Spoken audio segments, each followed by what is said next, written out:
We're back to Neil Haley's show, and I'm going to get a series of interviews with the stars of Boneyard. And I absolutely have been blown away from the beginning to the end of this film in so many ways because it's a tragedy, but also it shows a lot of characters going through lots of challenges. So I'm excited to welcome to the show right now and Asif Akbar and Vincent E. McDaniel. Asif is the filmmaker, is the filmmaker, and Vincent E. McDaniel, co-writer and star.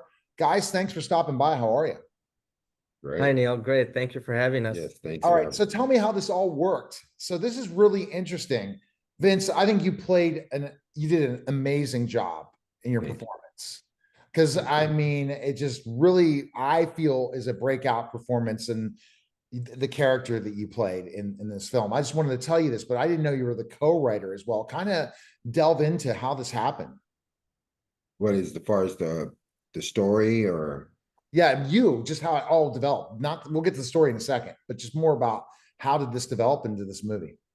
well, just go back to my past a little bit. I always like some of us, we have times in our lives where we're not always on the straight and narrow. So during that time I was able to take some of my experiences from that and and other experiences and incorporate them into the story. And as we got deeper into the story, from the story that Hank Bird and I came up with, and once it got to Asif, we as writers, it all started to develop more and broaden because of everything that we brought to the table and some of the other stories that we saw out there, and we kind of incorporated some of the beats and everything from other stories Right. into it. So it developed into what it is today.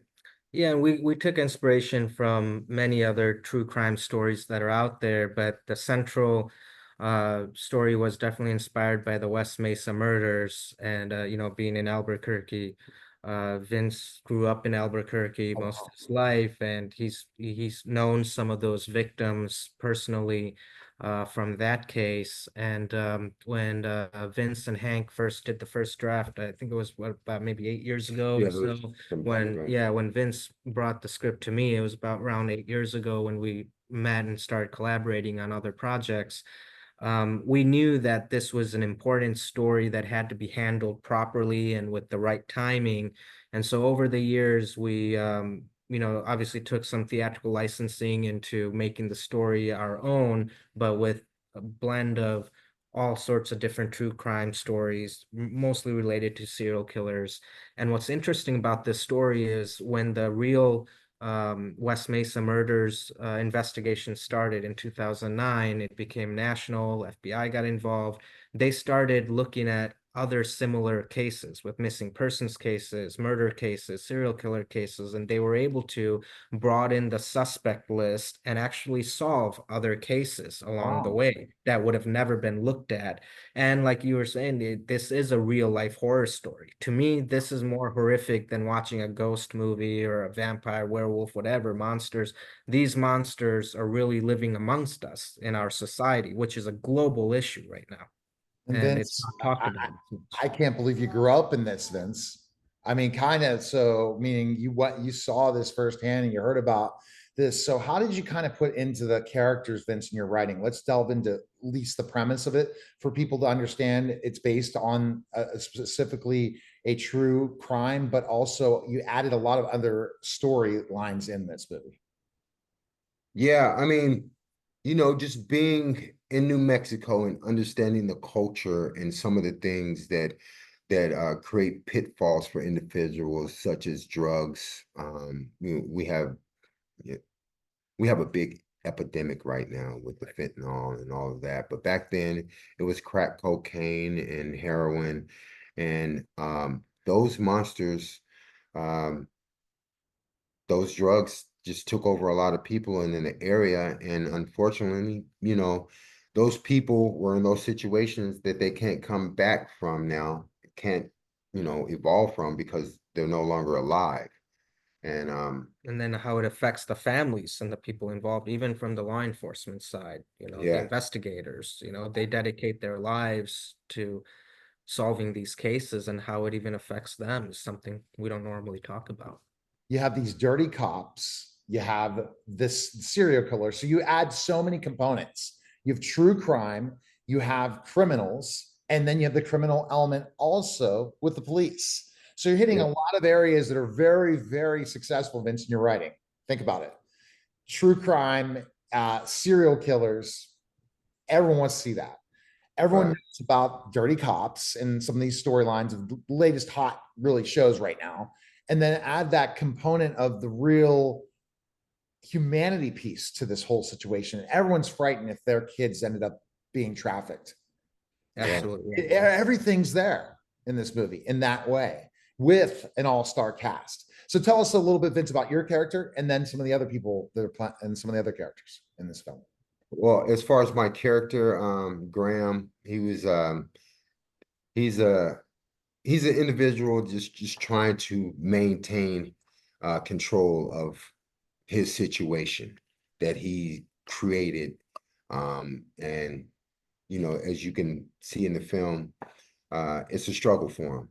And He has other motives, yeah, obviously. he has other motives, and all the other characters come into play, and it's a it's a it's quite a it gets convoluted a little bit when there's so many people involved, but at the end of the day, you kind of see who's who. You see who's good, who has the heart, who's in it for what, and at the end of the day, you see who's who in the film. And what I noticed really is how well Mel Gibson played his character. And that added the serial killer component. Talking about the profiles of other serial killers. There was a certain Netflix show I absolutely loved because it really profiled all the serial killers. You want to really know what gets in their mind. And again, you're going to be shocked. This is not what you expected. And Asif, I think that was part of the whole thing to make it so thriller like that you can't believe it is when the finish. We're not saying anything, but Yeah. All I can say is I think the audience will be leaving the movie being more scared than they were going into it. And I think that's the reality of even the case and these cold cases. You wonder, it's definitely scares me. So I hope it, yeah. translates to the audience. Yeah, and one of the biggest things that you may not be aware of, we're girl fathers, we're girl dad. We got the girl gang. I got Yeah. 4 daughters. He has a daughter. I have So 3 that's part daughters. of the So whole yeah, thing. that's frightens the heck out of me. Yeah. Yeah. I hear anything that hurts my kids, I want to kill them. Yeah. Literally hit them, hurt them. I want to get them. And that's the problem. We can't do that, right? It's Right. a situation if like I'm a divorced dad and I hear certain things that something else happens. I wish I could react to the level that, some people can, but we have to have that humanity of seeing Yeah. Mel, what Mel was going through. And also, Curtis Jackson was going through, you were going through, and family. That's the powerful part of this. And then the storylines of the women who were sex trafficked, their lives. You really depicted a lot of humanity, things that I could feel in my heart. And saying, and then knowing, you could have I have daughters and they go walk into a carnival and they're taken. Are you kidding me? Yeah. Which is in reality, it's a big issue. I mean, I was told um people, kids get abducted from Disney World, and it's a very common issue. And that's more scary to me than going and swimming in the ocean with sharks. Yeah. And as a parent, the main thing, and as you stress, you can't even imagine this happening. So the biggest thing that you would want your kids to have is awareness and be Right. aware of what's around you. And that's one of our biggest goals in this film is to raise awareness. All right. So Boneyard will be available in theaters when next Friday, July right? 5th. Yes. July 5th. Perfect film to see during the 4th of July weekend. Thanks again, guys. We appreciate it. And we'll be interviewing more people from Boneyard, but you did a great job. And I think it's a breakout role for you. I see some Yes, huge things coming for you. I'm going to tell you. Do you agree with me, Asif? And I absolutely, he was Graham from day one in my eyes, and he's pulled it off for sure. all right. Thank you Appreciate very it, much. I guys. appreciate Thanks that. again. Thank you, Thank Neil. you. All right. You're listening and watching the Neil